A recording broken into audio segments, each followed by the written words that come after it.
আসসালামু আলাইকুম। সবাইকে আফরা টিচিং একাডেমি থেকে স্বাগত। আজকে আমরা সপ্তম শ্রেণীর বীজগণিতের রাশির অনুশীলনী 4.1 এখানে দেখো বলছে যে প্রথম রাশিকে দ্বিতীয় রাশি দ্বারা গুণ করো। এটি বীজগণিতীয় রাশির গুণ ও ভাগ অধ্যায় 4.1। আজকে আমরা 1 নম্বর অঙ্কটি করব। প্রথম রাশিকে দ্বিতীয় রাশি দ্বারা গুণ।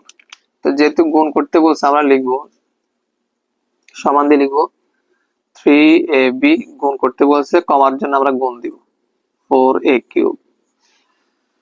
এরপর দেখো এখানে যে সংখ্যাগুলোকে আমরা আলাদা করব, 3 গুণ 4 এটা আলাদা করব, গুণ এখানে a গুলো আলাদা লিখবো a ইন্টু a³ আর হলো গুণ b। কি করলাম, কমার পরিবর্তে গুণ চিহ্ন দিলাম, যদি গুণ করতে বলছে সংখ্যাগুলোকে আলাদা করলাম আর এ গুলোকে এক জায়গায় নিলাম, বি গুলোকে আলাদা লিখলাম। এখন সংখ্যাগুলি গুণ করলে 3 × 12 হবে। আর এখানে এ এটার উপরে কিছু না, মানে এ আছে একটা 1 আছে পাওয়ার হিসাবে, আর এখানে আছে 3টা। তিনটার একটা এ গুণ করলে কয়টা হয়, a⁴ মানে 4টা এ আর বি। এটা হবে আনসার।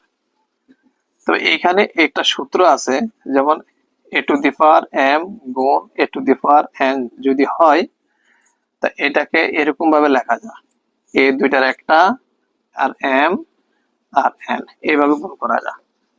এই সূত্রটা প্রয়োগ করা যেতে পারে, অর্থাৎ m আর n গুণ করলে mn হবে। এটাকে অথবা তুমি এইভাবে লিখতে পারো m যোগ n। তো m আর n যোগ করলে কয়টা হয়, এরকম mn হবে। তার মানে এখানে এ 3টা এখানে একটা, 3টার একটা যোগ করলে 4টা, এইভাবে করা যেতে পারে।